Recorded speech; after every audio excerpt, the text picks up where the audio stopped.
আসসালামু আলাইকুম। আজ আমরা রান্না করব পটল দিয়ে মাছ দিয়ে চচ্চড়ি। দেখেন চচ্চড়িটা কেমন হয়, আসেন আমরা শুরু করি। আর রান্নাটা দেখুন কিভাবে কখন কোন মশলা দিচ্ছি, এটা ফলো করে নেবেন। আসুন, ধন্যবাদ। আমরা পটলটা দিয়ে যাবো, কড়াইয়ের প্রস্তুত তুলে নেব। ভাবে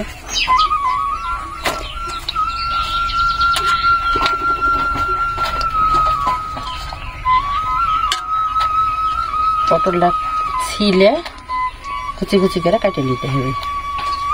কুচি কুচি করে কাটে নিয়ে ভালোভাবে ধুয়ে চড়াই দিতে হবে কড়াইতে। এখন আমরা এর উপর পেঁয়াজ দিয়ে দেবো। পেঁয়াজ দিয়ে দিল, দিয়ে বরাবরের মতন যা বলে আসি লবণটা পরিমাণ মতো দিতে হবে। তারপরে আমরা দেব আদা রসুন জিরা বাটা,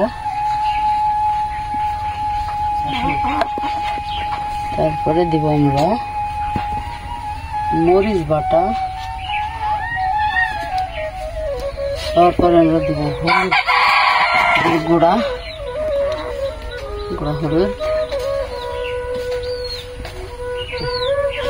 এবার আমরা যে পরিমাণে দিয়ে নিই পটলে, আমরা এখন দিব এই মাছে। আমরা এই মাছে দিব লবণ যথেষ্ট পরিমাণে, অল্প একটু দিতে হবে, কারণ যে পটলে দিয়ে দিয়েছি জিরা বাটা, আদা বাটা, রসুন বাটা, এগুলো সামান্য দিতে হবে। তারপরে এখন দিয়ে দেবো আমরা মরিচ বাটা। এখন দেব হলুদের গুঁড়া দিয়ে দিল। এখন আমরা প্রথম ফার্স্টে পটলটাকে মাখাই দেব, তেল দেব। এখন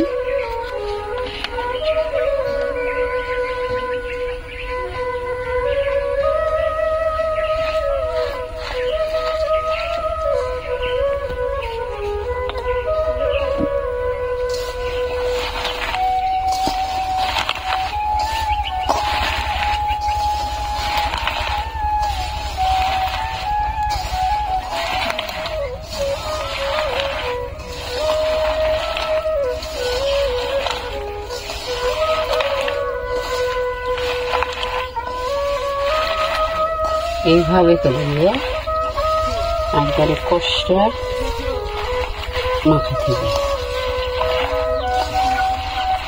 এতে মাখাতে লাগে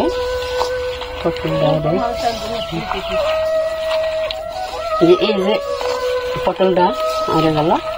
এখন আমরা এর উপর একটু তেল দেব,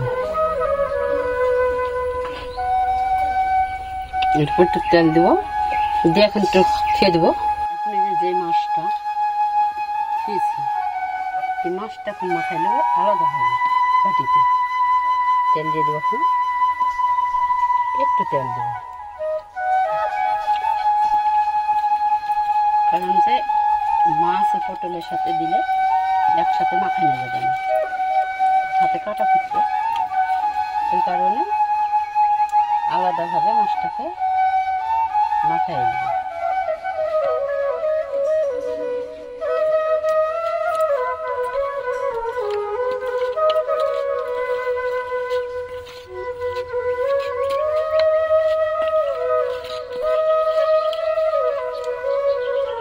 মাছ মাখানো হয়ে গেল, এখন রান্নাটা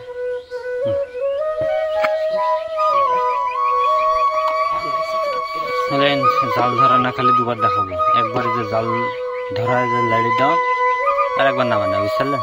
তাহলে এটা তো লাড়ি দেওয়ার ভিতরে কিছু তো দেখানো যাবে না মশলাপাতি, তাহলে দরকার নেই জাল ধরাটা দেখানো।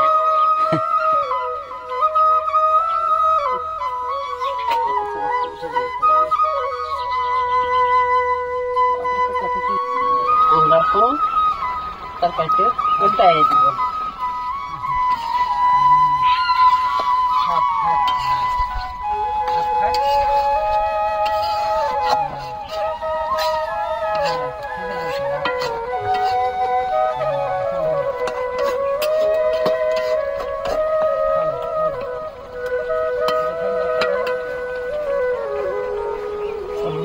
ঢেকে দেব।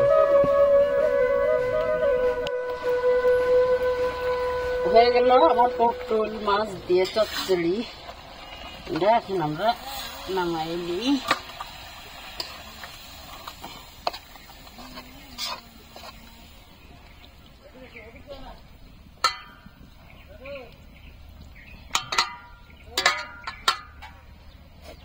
কি সুন্দর একটা সেন্ট আসছে।